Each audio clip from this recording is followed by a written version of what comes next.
प्रिय भक्तगण, आज हम आपको एक कथा का श्रवण करा रही हूँ जो सुनने मात्र से आपके जीवन में सुख, संपत्ति और धन की वर्षा होगी। तो चलिए कथा को प्रारंभ करते हैं। भगवान शिव माता पार्वती से कहते हैं, व्यक्ति दूसरों से तुलना छोड़े, अपनी राह चुने तो जीवन में कभी भी दुख नहीं होगा। फिर माता पार्वती पूछती है, हे प्राणनाथ, वह कैसे? फिर भगवान शिव कहते हैं, हे देवी, आज मैं आपको दो कहानी के माध्यम से बताने जा रहा हूं। आप इस दोनों कहानी को ध्यान से सुने और देखें। हे देवी, इस धरती पर हर किसी को यही लगता है कि उनके जीवन में जो दुख है वैसा किसी और के जीवन में नहीं है। आज की यह कहानी व्यक्ति को बताएगी कि इस दुनिया के सबसे सुखी व्यक्ति वही व्यक्ति ही हैं। फिर माता पार्वती कहती हैं, सही कहा है आपने, जिसके जीवन में संतोष नहीं है वह जिंदगी में कभी भी खुश नहीं रह सकता। उसे बेचैनी रहती है, चाहे उसे कितना भी दे दो उसका मन कभी भी खुश नहीं हो सकता। फिर भगवान शिव कहते हैं, अगर आप यह कहानी सुन रहे हैं तो पूरा सुनिए।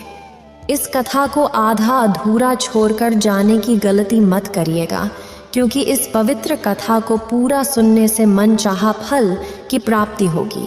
इसलिए इस कथा को पूरा सुने। आप शिव भक्त हैं तो भोलेनाथ का अनादर ना करें। तो चलिए कहानी प्रारंभ करते हैं। एक समय की बात है। एक गांव में एक लड़की रहती थी। वह लड़की सुंदर नहीं थी और उसका कोई भी नहीं था।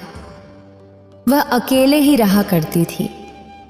वह खुद ही मेहनत करती और अपने लिए 2 वक्त की रोटी का प्रबंध किया करती। यूं तो उसे 2 वक्त की रोटी मिल ही जाया करती थी, लेकिन फिर भी वह अपने आप से खुश नहीं थी। उसे दुनिया में सभी लोग सुखी नजर आते थे, सभी लोग खुशहाल नजर आते थे। यह देखकर वह खुद को कोसती और तरह तरह की बातें कहती। वह कहती थी, महादेव, आपने सभी को खुशहाल बनाया है, सभी को सुख दिया है, सभी को सुंदर बनाया है, तो मुझे क्यों नहीं? आखिर मैंने क्या किया था? मेरी गलती क्या थी? मुझे लगता है आप मुझसे कोई बदला ले रहे हैं। एक दिन वह अपने आप से नाराज और निराश होकर एक पेड़ के नीचे बैठी हुई थी और रो रही थी। तभी वहां से एक सन्यासी महात्मा गुजर रहे थे। उन्होंने जब उस लड़की को रोते हुए देखा तो वे उसके पास गए और पूछा, क्या बात है, तुम क्यों रो रही हो? लड़की ने जवाब दिया, हे गुरु, मुझे कोई प्यार नहीं करता, मुझे कोई पसंद नहीं करता, क्योंकि मैं काली हूं, मैं सुंदर नहीं हूं और मेरे रंग को लेकर लोग मेरा मजाक बनाते हैं। मेरा कोई नहीं है, मेरे पास तो धन भी नहीं है। इस दुनिया में हर कोई सुखी है, हर किसी के पास सब कुछ है, हर कोई अपना जीवन खुशहाली से जी रहा है। सबके पास सब कुछ है तो मेरे पास क्यों नहीं? आखिर मैंने क्या किया था? इसमें मेरा क्या कसूर है? क्या मुझे सुखी होने का हक नहीं? क्या मुझे अपना जीवन खुशहाली से जीने का हक नहीं? सन्यासी महात्मा ने उस लड़की की सारी बातें ध्यानपूर्वक सुनी और फिर उससे कहा, पुत्री, अगर तुम मुझे उस व्यक्ति से मिलवा दो जो अपने जीवन में सुखी है, तो मैं तुम्हें एक ऐसी चीज दूंगा जिससे तुम सुंदर और सुखी दोनों बन जाओगी। सन्यासी महात्मा की ये बात सुनकर लड़की बहुत खुश हो गई। वह तुरंत ही सन्यासी महात्मा से पूछती है, क्या सचमुच ऐसा हो सकता है? इस पर सन्यासी महात्मा ने कहा, हाँ, यह अवश्य ही हो सकता है। तब लड़की ने कहा, गुरुजी, अगर यह सचमुच संभव है तो मैं एक ऐसे व्यक्ति को जानती हूं जो बहुत सुखी है। मैं उसे अभी लेकर आती हूं। आप यहीं पर मेरा इंतजार करना। इस पर वह सन्यासी महात्मा उस लड़की से कहते हैं, जब तक तुम वापस नहीं लौटोगी मैं यहीं पर तुम्हारा इंतजार करूंगा। इतना कहकर वह लड़की दौड़ती हुई अपने मालिक के पास पहुंचती है, जो कि एक किसान है। उसने किसान से कहा, मालिक आप मेरे साथ चलिए, मुझे एक सन्यासी महात्मा मिले हैं जिन्हें मैं आपसे मिलवाना चाहती हूँ। उन्होंने कहा है कि अगर मैं एक ऐसे सुखी व्यक्ति को उनके पास ले जाऊंगी तो वह मुझे सुंदर और सुखी दोनों बना देंगे। उस लड़की की आवाज़ सुनकर वह किसान दुखी होकर कहता है, मैं तुम्हें कहाँ से सुखी लगता हूँ? इस पर वह लड़की जवाब देती है, मालिक आपके पास तो सब कुछ है, आपके पास घर है, अच्छा खाना है, रहने के लिए अच्छा मकान है, आपका अपना परिवार है और धन भी है, तो आप दुखी कैसे हो सकते हैं? किसान जवाब देता है, अरे मूर्ख, मेरी फसल अच्छी नहीं हो रही है, उसके दाम भी अच्छे नहीं मिल रहे और राजा को लगान भी देनी है। मेरे पास तो अब इतने पैसे भी नहीं हैं कि मैं फिर से अच्छे बीज खरीद सकूं। इस बार बरसात में मेरी सारी फसल भी खराब हो गई थी। अब तो मेरे हालात और भी खराब हो गए हैं। ऐसे में मैं सुखी कैसे रह सकता हूँ? जाओ किसी और को ढूंढ लो जो सचमुच में सुखी हो। इस पर वह लड़की पूछती है, मालिक तो आप ही बताइए, आपके हिसाब से कौन सबसे ज्यादा सुखी है जिसे मैं अपने साथ ले जा सकूं? किसान कुछ देर सोचकर कहता है,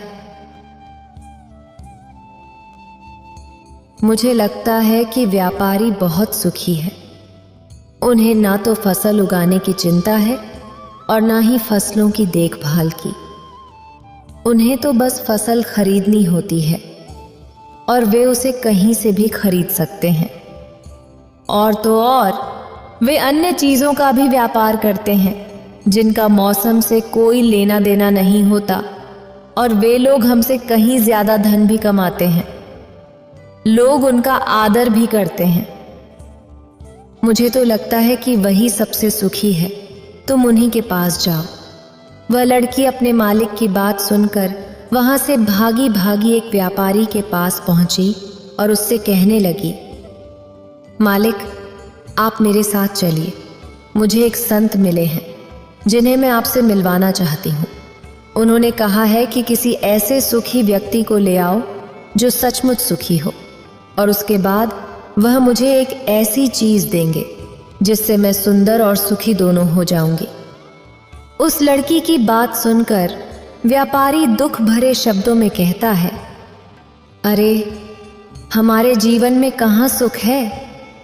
चारों ओर से तो हमें दुख ने घेर रखा है। चोर लुटेरों से हमें सबका ध्यान रखना पड़ता है। व्यापार में भी बहुत घाटा चल रहा है, और तो और राजा हमसे अतिरिक्त कर वसूल रहे हैं, जिससे व्यापार करने में बहुत दिक्कत आ रही है। हमें सुरक्षा भी नहीं मिल पा रही। जीवन पर हमेशा कोई ना कोई संकट मंडराता ही रहता है। मुझे तो ऐसा लगता है कि मुझसे दुखी इस दुनिया में और कोई नहीं है। इस पर वह लड़की उस व्यापारी से कहती है, परंतु मालिक आपके पास तो इतना धन है, इतनी जमीन जायदाद है, इतना अन्न है, रहने के लिए इतना बड़ा मकान और खाने पीने की हर प्रकार की सुविधा है। इसके बाद भी आप दुखी हैं, यह बहुत अजीब बात है। मुझे तो लगता था कि आप बहुत सुखी होंगे।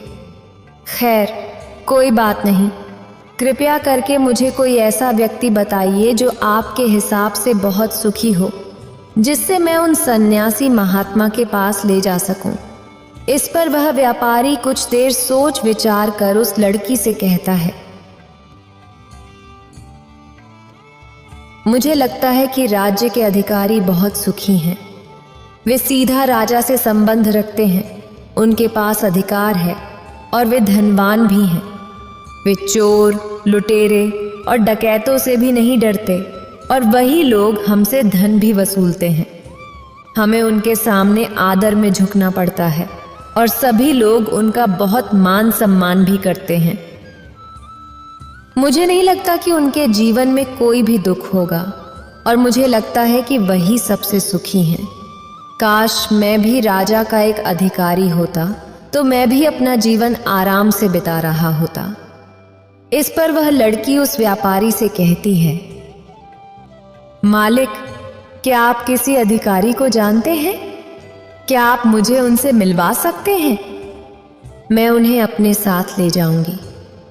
अगर वह सबसे सुखी हुए तो इसके बाद मुझे वह संत कुछ ऐसी चीज देंगे जिससे मैं भी सुंदर और सुखी हो जाऊंगी। बताइए ना, आप मुझे किसी अधिकारी से मिलवा सकते हैं। मैं आपकी बहुत आभारी रहूंगी। व्यापारी को उस लड़की पर दया आ गई। उसने उस लड़की को एक अधिकारी से मिलवा ही दिया जिसे वह व्यापारी जानता था।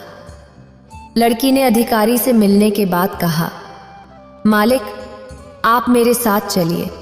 मुझे एक संत मिले हैं जिन्हें मैं आपसे मिलवाना चाहती हूँ। उन्होंने मुझसे कहा है कि अगर मैं एक सुखी व्यक्ति को उनसे मिलवा दूंगी तो वह मुझे एक ऐसी चीज देंगे जिससे मैं सुंदर और सुखी दोनों हो जाऊंगी। इस पर वह अधिकारी उस लड़की से कहता है, तुम्हें किसने कह दिया कि मैं सुखी हूं? अरे, मेरे जैसा दुखी व्यक्ति तो इस दुनिया में और कोई नहीं होगा। तुम्हें नहीं पता, लेकिन हम पर कितना दबाव होता है, हमारे ऊपर कितनी जिम्मेदारियां होती हैं। हमें हर एक आदेश को पूरा करना होता है और वह आदेश भी इतनी आसानी से पूरे नहीं होते। उनके लिए हमें कितनी मुश्किलें उठानी पड़ती हैं, कितनी दिक्कतों का सामना करना पड़ता है। राजा कुछ भी आदेश पारित कर देते हैं और उसे हमें लागू करना पड़ता है। जनता का गुस्सा और तरह तरह की मुश्किलें, सभी परिणाम हमें ही झेलने पड़ते हैं। और तुम्हें लगता है कि मैं सुखी हूं? ऐसा कुछ भी नहीं है। अगर वह संत तुम्हें सुखी कर दे तो तुम उसे मुझे भी मिलवाना। मैं भी तो सुखी होना चाहता हूं। मुझे भी अपना जीवन खुश से बिताना है। भला अधिकारी बनकर मुझे क्या मिला? रोज रोज के तरह तरह के तनाव। इस पर वह लड़की आश्चर्य से उस अधिकारी से कहती है, मालिक, जहां तक मैं सोचती थी कि आप सबसे सुखी हैं, लेकिन आप भी खुश नहीं लग रहे। पर आपको क्या लगता है कि इस दुनिया में कोई ऐसा व्यक्ति है जो सबसे ज्यादा खुश है? क्या आप मुझे बता सकते हैं? मैं आपकी बहुत आभारी रहूंगी। उस लड़की की सारी बातें सुनने के बाद उस अधिकारी को उस लड़की पर दया आ गई। अधिकारी ने उस लड़की से कहा,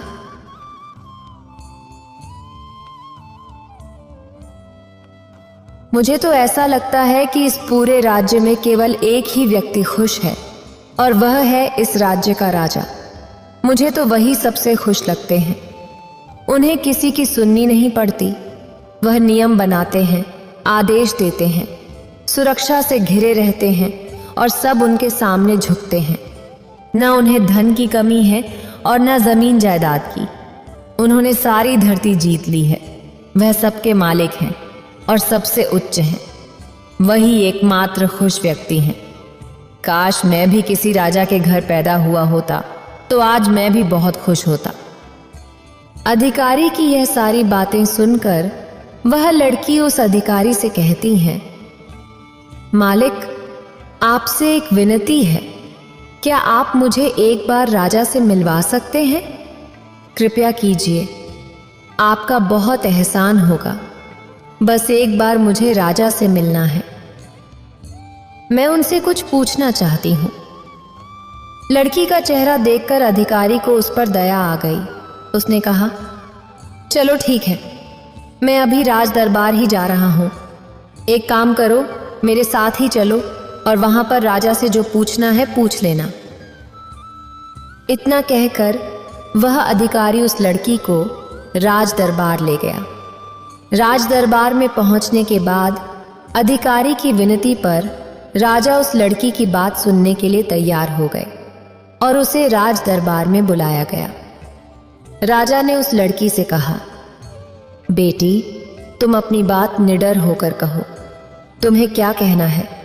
तुम मुझसे क्या पूछने आई हो? इस पर वह लड़की थोड़ा घबराते हुए, थोड़ा डरते हुए राजा से कहती है, हे राजन, मैं एक संपूर्ण सुखी व्यक्ति को ढूंढ रही हूं।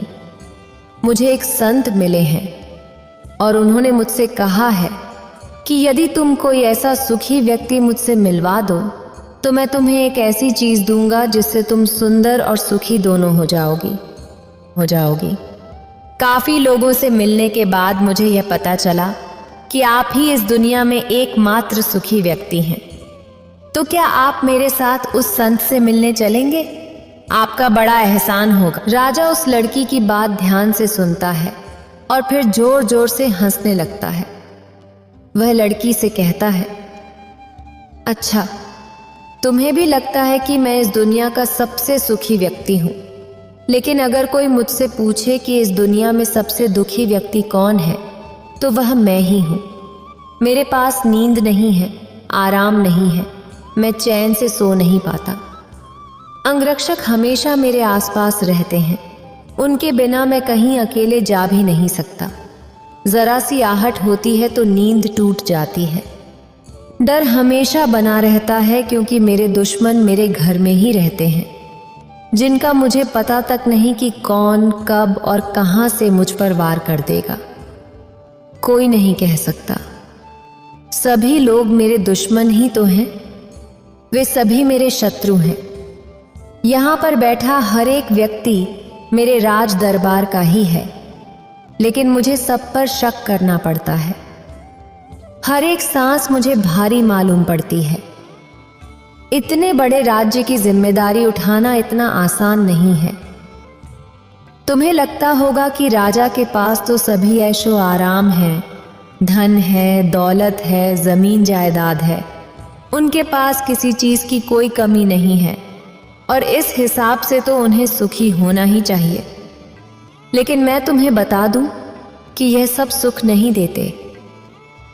इस पर वह लड़की राजा से कहती है, राजन, क्षमा कीजिएगा, परंतु यदि सुख धन दौलत नहीं देती, राज्य नहीं देता, जमीन जायदाद नहीं देती, ऐशो आराम नहीं देता तो क्या हुआ? कम से कम सुंदरता तो सुख देती है। इस पर राजा मुस्कुराते हुए उस लड़की से कहता है, पुत्री, सुंदरता जो मैंने देखी है वह केवल बाहरी होती है। जो लोग शक्ल से सुंदर होते हैं उनके मन सुंदर नहीं होते। वे लोग तो एक मुखौटा लगाए घूमते रहते हैं। वे दूसरों को दिखाते हैं कि मैं कितना सुंदर हूं, लेकिन समय सबकी सुंदरता छीन लेता है। एकमात्र सुंदरता मन में ही रहती है और जिसका मन सुंदर है वह हमेशा ही सुंदर रहता है। इस पर वह लड़की राजा से कहती है, ए महाराज, तो आप ही बताइए कि आपके हिसाब से दुनिया में सबसे सुंदर और सुखी कौन है? राजा लड़की से कहता है, मेरे हिसाब से तो एक गरीब व्यक्ति जो 2 वक्त की रोटी का प्रबंध कर सके, बस इतना ही। जो किसी तंत्र, बिना किसी बंदिशों के, बिना किसी भी दिशा में घूम सके, जिसे कुछ भी छीन जाने का डर ना हो, कुछ भी लूट जाने का खौफ ना हो और जिसे रात को अच्छी नींद आती हो। अगर मुझसे पूछो तो सबसे ज्यादा सुखी वही है और इस नजरिए से मैं तुम्हें देखता हूं कि तुम सबसे सुखी हो। तुम्हारे पास नींद है, अच्छा मन है, चारों दिशाएं हैं और कोई डर नहीं, कोई साजिश नहीं, कोई षड्यंत्र नहीं।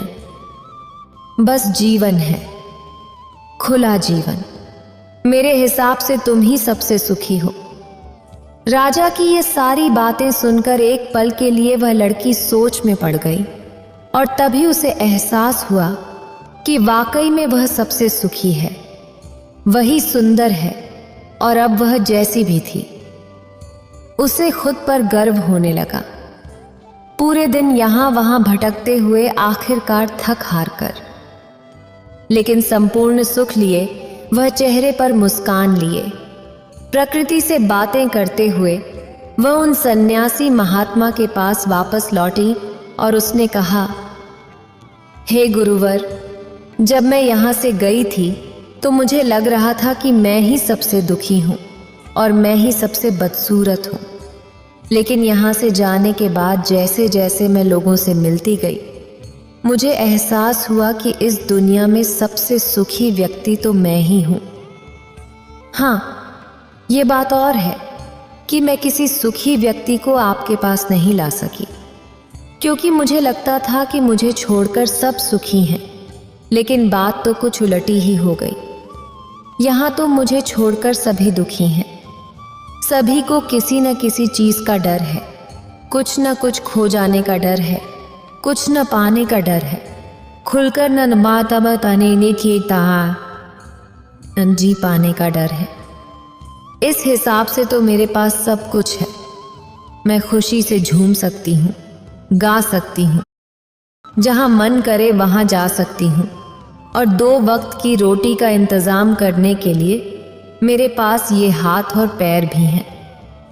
मुझे किसी चीज़ का कोई गम नहीं। मेरे पास ऐसा कुछ नहीं जिसकी खोने का डर मुझे सताए। इस पर वह सन्यासी महात्मा उस लड़की से कहते हैं, पुत्री, आखिरकार तुम्हें वह सुंदरता और सुख मिल ही गया। अब से तुम सुंदर और सुखी हो। यह कहकर वह सन्यासी महात्मा वापस अपने आश्रम लौट गए, और वह लड़की भी अब जान चुकी थी कि वही सबसे सुंदर और सुखी है। अब उसे किसी बात का कोई गम नहीं था। वह अब कभी अपने आप को दोष नहीं देती थी, बल्कि अपने आप में हमेशा खुश रहती थी, हमेशा मस्त रहती थी। फिर भगवान शिव कहते हैं, हमें भी ऐसा ही लगता है कि हमारे पास कुछ नहीं है और सामने वाले के पास सब कुछ है।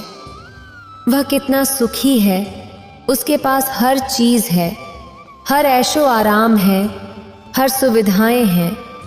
किंतु ऐसा नहीं है। यह केवल आपके देखने का नजरिया है। असली सुख तो आपके पास ही है, और वह है संतुष्टि। यदि आप अपने आप से संतुष्ट हैं, आपके पास जो कुछ भी है उसमें यदि आप खुश हैं, तो आपको कोई भी गम डरा नहीं सकता। आपको कोई भी दुख परेशान नहीं कर सकता। लेकिन हमारी सबसे बड़ी तकलीफ यही है कि हम खुद को नहीं बल्कि दूसरों को ज्यादा देखते हैं। दूसरों से हम ज्यादा प्रेरित होते हैं, और उनकी खुशी देखकर हमारे भीतर ईर्ष्या का भाव उत्पन्न होने लगता है। हमें तकलीफ होती है कि उनके पास इतना सुख कैसे है, और हम इतने दुखी क्यों हैं। हम केवल उनकी तरफ ही नजर गड़ाए हुए हैं। हमने तो अपने पास देखा ही नहीं, हमारे पास क्या है। हम उस पर कभी ध्यान नहीं देते, बल्कि हम तो हमेशा इस पर ध्यान देते हैं कि हमारे पास क्या नहीं है। और यही नजरिया आपको दुख और तकलीफों की ओर ले जाता है। आप चाहकर भी सुखी नहीं रह पाते, क्योंकि आपने अपना नजरिया बदला नहीं। वहीं पर यदि आप इस तरह से सोचें कि मेरे पास बहुत कुछ है, रहने के लिए अच्छा घर है, खाने के लिए अच्छा खाना है, पहनने के लिए अच्छे कपड़े हैं, कम से कम 2 वक्त की रोटी का आपके लिए इंतज़ाम भी हो जाता है। लेकिन बहुतों के पास तो ये भी नहीं होता। तो क्या आप सुखी नहीं हैं? क्या आपके पास वो सब नहीं है जो उनके पास नहीं है? तानिया दंपांदा का तकनीकी है। फिर भगवान शिव दूसरी कहानी कहते हैं, जरा एक पल के लिए सोच कर देखिएगा। समंतक मणि की कथा में श्री सुखदेव जी कहते हैं, परीक्षित, सत्राजित ने श्री कृष्ण पर झूठा आरोप लगाया था। उस अपराध का प्रायश्चित करने के लिए उसने स्यमंतक मणि के साथ अपनी बेटी सत्याभामा को भगवान श्री कृष्ण को सौंप दिया। राजा परीक्षित ने पूछा, भगवन, सत्यराजित ने भगवान श्री कृष्ण का क्या अपराध किया था? उसे स्यमंतक मणि कहां से मिली और उसने अपनी बेटी उन्हें क्यों दी? श्री सुखदेव जी ने कहा, परीक्षित, सत्यराजित भगवान सूर्य का बहुत बड़ा भक्त था। सूर्य भगवान उसकी भक्ति से प्रसन्न होकर उसके मित्र बन गए थे और उन्होंने प्रसन्न होकर उसे स्यमंतक मणि दी थी। सत्यराजित उस मणि को गले में पहनकर ऐसा चमकने लगा मानो स्वयं सूर्य हो। परीक्षित, जब सत्यराजित द्वारका आया तो उसकी अत्यधिक चमक के कारण लोग उसे पहचान नहीं सके। दूर से ही उसे देखकर लोगों की आंखें उसकी चमक से चौंधियां गईं। लोगों ने समझा कि शायद स्वयं भगवान सूर्य आ रहे हैं। उन्होंने भगवान श्री कृष्ण के पास जाकर यह सूचना दी। उस समय भगवान चौसर खेल रहे थे। लोगों ने कहा, शंख चक्र गदाधारी नारायण, कमलनयन दामोदर, यदुवंश शिरोमणि गोविंद, आपको नमस्कार है। जगदीश्वर देखिए, अपनी चमकीली किरणों से लोगों की आंखों को चौंधियाते हुए प्रचंड रश्मि भगवान सूर्य आपका दर्शन करने आ रहे हैं। प्रभु, सभी श्रेष्ठ देवता त्रिलोकी में आपकी प्राप्ति का मार्ग ढूंढते रहते हैं, किंतु उसे पाते नहीं। आज आपको यदुवंश में छिपा हुआ जानकर स्वयं सूर्य नारायण आपका दर्शन करने आ रहे हैं। श्री सुखदेव जी कहते हैं, परीक्षित, अनजान लोगों की यह बात सुनकर कमल नयन भगवान श्री कृष्ण हंसने लगे। उन्होंने कहा, अरे ये सूर्यदेव नहीं है, ये तो सत्यराजित है जो मणि के कारण इतना चमक रहा है। इसके बाद सत्यराजित अपने समृद्ध घर में चला आया। घर पर उसके शुभागमन के उपलक्ष्य में मंगल उत्सव मनाया जा रहा था। उसने ब्राह्मणों द्वारा स्यमंतक मणि को एक देव मंदिर में स्थापित करा दिया। परीक्षित, वह मणि प्रतिदिन 8 भार सोना दिया करती थी और जहां वह पूजित होकर रहती थी वहां दुर्भिक्ष, महामारी, ग्रह पीड़ा, सर्प भय, मानसिक और शारीरिक व्यथा तथा मायावियों का उपद्रव आदि कोई भी अशुभ नहीं होता था। एक बार भगवान श्री कृष्ण ने प्रसंगवश कहा, सत्यराजित, तुम अपनी मणि राजा उग्रसेन को दे दो। परंतु वह इतना अर्थ लोलुप लोभी था कि भगवान की आज्ञा का उल्लंघन होगा, इसका कुछ भी विचार न करके उसने इसे अस्वीकार कर दिया। एक दिन सत्यराजित के भाई प्रसेन ने उस अद्भुत चमकदार मणि को अपने गले में पहन लिया और फिर वह घोड़े पर सवार होकर शिकार करने के लिए जंगल में चला गया। वहां एक सिंह ने घोड़े सहित प्रसेन को मार डाला और मणि छीन ली। जब वह सिंह मणि लेकर पर्वत की गुफा में प्रवेश कर रहा था, तब रक्षराज जांबवान ने मणि के लिए उसे मार डाला। जांबवान ने मणि अपनी गुफा में ले जाकर अपने बच्चे को खेलने के लिए दे दी। जब प्रसेन वापस नहीं लौटा तो सत्यराजित को बहुत दुख हुआ। उसने सोचा, शायद श्री कृष्ण ने ही मेरे भाई को मार डाला हो, क्योंकि वह मणि पहनकर वन में गया था। सत्यराजित की इस बात से लोग आपस में बातें करने लगे। जब भगवान श्री कृष्ण ने सुना कि उन पर यह आरोप लगाया जा रहा है, तो उन्होंने इस कलंक को मिटाने के लिए नगर के कुछ सम्मानित व्यक्तियों को साथ लेकर प्रसेन को ढूंढने के लिए वन में गए। वहां खोजते खोजते उन्होंने देखा कि घने जंगल में सिंह ने प्रसेन और उसके घोड़े को मार डाला है। जब वे लोग सिंह के पैरों के निशान देखते हुए आगे बढ़े तो उन्होंने देखा कि पर्वत पर एक रीछ ने सिंह को भी मार डाला है।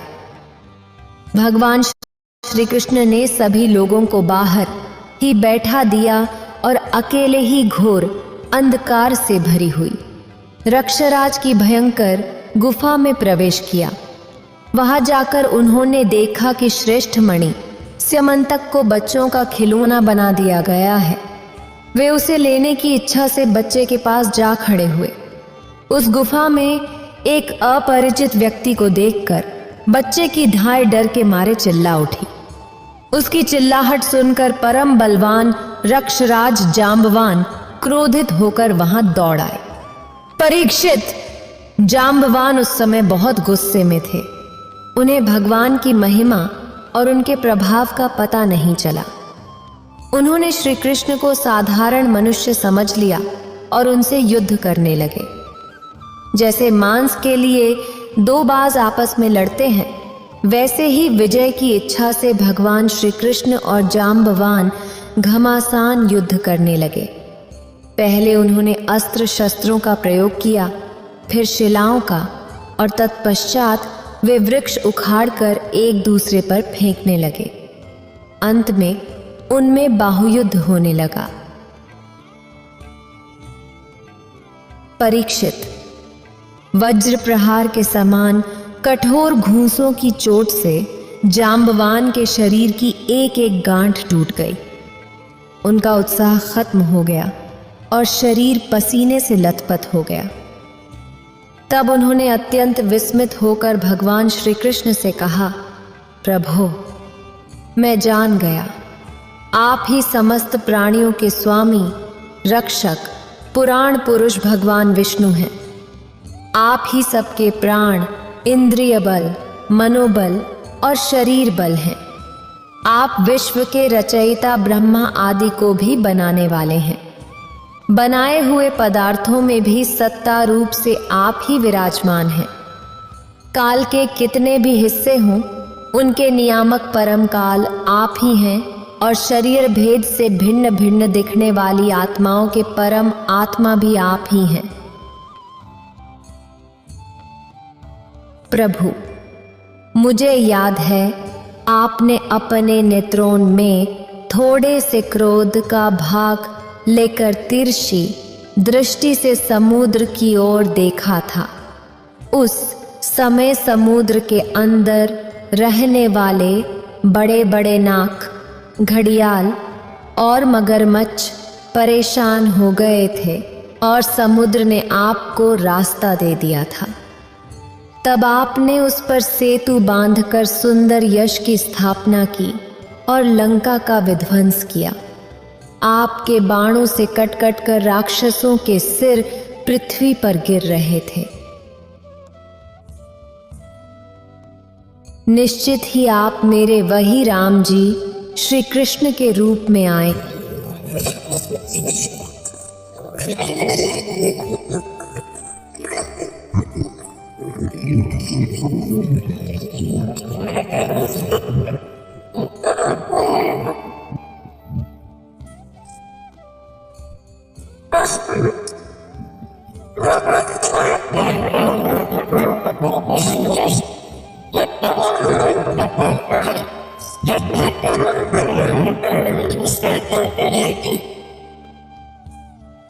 रक्षराज, हम मणि के लिए ही तुम्हारी इस गुफा में आए हैं। इस मणि के द्वारा मैं अपने पर लगे झूठे कलंक को मिटाना चाहता हूं। भगवान के ऐसा कहने पर जांबवान बड़े आनंद से उनकी पूजा करने के लिए अपनी कन्या कुमारी जांबवती को मणि के साथ उनके चरणों में समर्पित कर दिया। भगवान श्री कृष्ण जिन लोगों को गुफा के बाहर छोड़ गए थे, उन्होंने 12 दिन तक उनकी प्रतीक्षा की, परंतु जब उन्होंने देखा कि अब तक वे गुफा से नहीं निकले, तो वे अत्यंत दुखी होकर द्वारका लौट गए। वहां जब माता देवकी, रुक्मिणी, वसुदेव जी और अन्य संबंधियों को यह पता चला कि श्री कृष्ण गुफा से नहीं निकले, तो उन्हें बड़ा शोक हुआ। सभी द्वारकावासी अत्यंत दुखी होकर सत्राजित को भला बुरा कहने लगे और भगवान श्री कृष्ण की प्राप्ति के लिए महामाया दुर्गा देवी की शरण में गए और उनकी उपासना करने लगे। उनकी उपासना से दुर्गा देवी प्रसन्न हुई और उन्होंने आशीर्वाद दिया। उसी समय श्री कृष्ण मणि और अपनी नववधू जाम्बवती के साथ सफल मनोरथ होकर प्रकट हो गए और सबको प्रसन्न कर दिया। सभी द्वारकावासी भगवान श्री कृष्ण को पत्नी के साथ और गले में मणि धारण किए हुए देखकर परमानंद में मग्न हो गए, मानो कोई मरकर लौट आया हो। तदनंतर भगवान ने सत्राजित को राजसभा में महाराज उग्रसेन के पास बुलवाया और जिस प्रकार मणि प्राप्त हुई थी वह सब कथा सुनाकर उन्होंने वह मणि सत्राजित को सौंप दी। सत्राजित अत्यंत लज्जित हो गया। मणि तो उसने ले ली, परंतु उसका मुंह नीचे की ओर लटक गया। अपने अपराध पर उसे बड़ा पश्चाताप हो रहा था। किसी प्रकार वह अपने घर पहुंचा। उसके मन की आंखों के सामने निरंतर अपना अपराध नाचता रहता। बलवान के साथ विरोध करने के कारण वह भयभीत भी हो गया था। अब वह यही सोचता रहता कि मैं अपने अपराध का मार्जन कैसे करूं, मुझ पर भगवान श्री कृष्ण कैसे प्रसन्न हो, मैं ऐसा कौन सा काम करूं जिससे मेरा कल्याण हो और लोग मुझे कोसे नहीं। सचमुच मैं अदूरदर्शी क्षुद्र हूं। धन के लोभ से मैं बड़ी मूर्खता का काम कर बैठा। अब मैं रमणियों में रत्न के समान अपनी कन्या सत्याभामा और वह स्यमंतक मणि दोनों ही श्री कृष्ण को दे दूं। यह उपाय बहुत अच्छा है। इसी से मेरे अपराध का प्रायश्चित हो सकता है और कोई उपाय नहीं है। सत्राजित ने अपनी विवेक बुद्धि से ऐसा निश्चय करके स्वयं ही इसके लिए प्रयास किया और अपनी कन्या तथा स्यमंतक मणि दोनों ही ले जाकर श्री कृष्ण को अर्पित कर दी। सत्यभामा शील स्वभाव, सुंदरता, उदारता आदि सद्गुणों से संपन्न थी। बहुत से लोग चाहते थे कि सत्यभामा उन्हें मिले और उन लोगों ने उन्हें मांगा भी था, परंतु अब भगवान श्री कृष्ण ने विधि पूर्वक उनका पाणी ग्रहण किया। परीक्षित, भगवान श्री कृष्ण ने सत्राजित से कहा, हम स्यमंतक मणि नहीं लेंगे। आप सूर्य भगवान के भक्त हैं, इसलिए वह आपके ही पास रहे।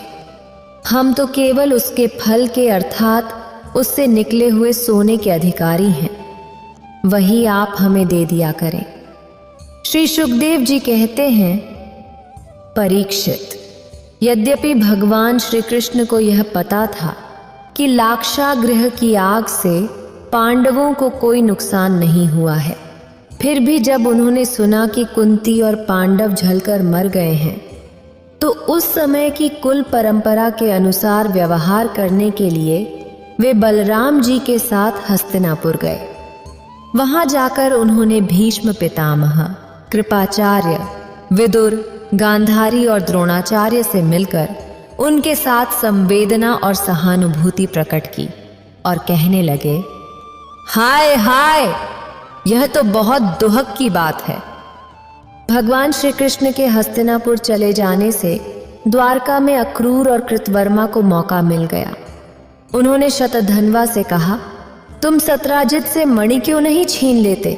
सत्राजित ने अपनी बेटी का विवाह हमसे करने का वादा किया था, लेकिन उसने हमें नजरअंदाज करके उसका विवाह श्री कृष्ण से कर दिया। अब सत्राजित भी अपने भाई प्रसेन की तरह क्यों न मरे? शतधन्वा पापी था और उसकी मृत्यु भी करीब थी। अक्रूर और कृतवर्मा की बातों में आकर शतधन्वा ने लोभवश सोते हुए सत्राजित को मार डाला। इस समय स्त्रियां अनाथ की तरह रोने चिल्लाने लगीं, लेकिन शतधन्वा ने उनकी ओर ध्यान नहीं दिया।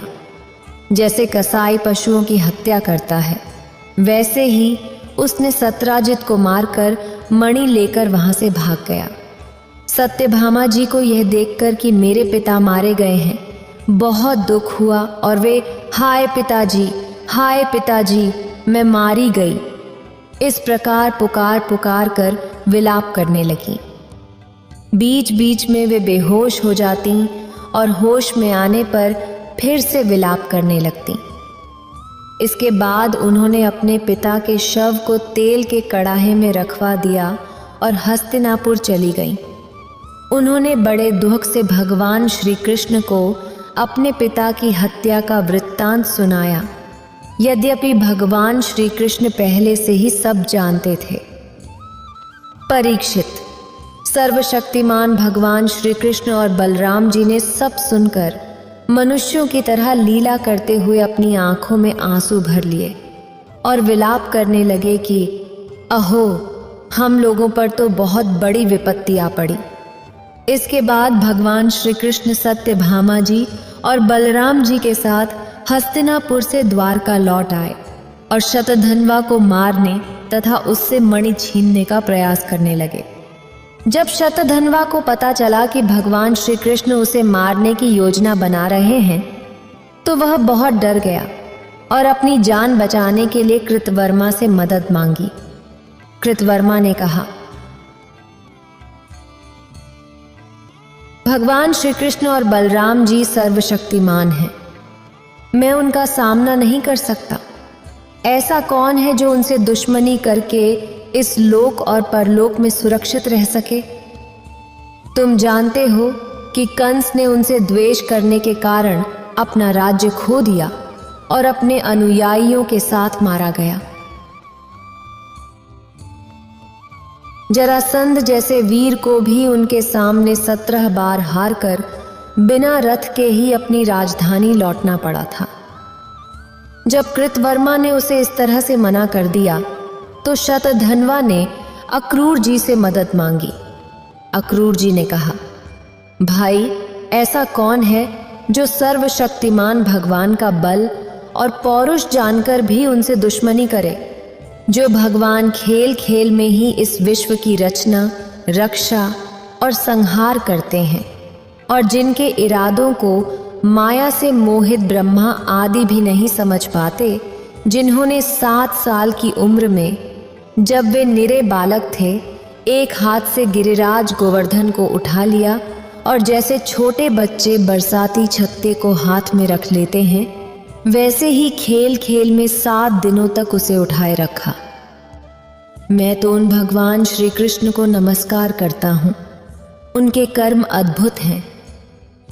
वे अनंत, अनादि, एकरस और आत्मस्वरूप हैं। मैं उन्हें नमस्कार करता हूँ। जब अक्रूर जी ने भी उसे कोरा जवाब दे दिया तब शतधन्वा ने स्यमंतक मणि उन्हीं के पास रख दी और 400 कोस लगातार चलने वाले घोड़े पर सवार होकर वहां से तेजी से भाग गया। परीक्षित, भगवान श्री कृष्ण और बलराम दोनों भाई अपने रथ पर सवार हुए जिस पर गरुड़ चिन्ह से चिन्हित ध्वजा फहरा रही थी और तेज घोड़े जुते हुए थे। उन्होंने अपने श्वसुर सतराजित को मारने वाले शतधन्वा का पीछा किया। मिथिलापुरी के निकट एक उपवन में शतधन्वा का घोड़ा गिर पड़ा तो वह पैदल ही भागने लगा। वह अत्यंत भयभीत था। भगवान श्री कृष्ण भी क्रोध में उसके पीछे दौड़े। शतधन्वा पैदल भाग रहा था, इसीलिए भगवान ने पैदल ही दौड़कर अपने तीक्ष्ण धार वाले चक्र से उसका सिर काट दिया और उसके वस्त्रों में स्यमंतक मणि को ढूंढा। परंतु जब मणि नहीं मिली तब भगवान श्री कृष्ण ने बड़े भाई बलराम जी के पास आकर कहा,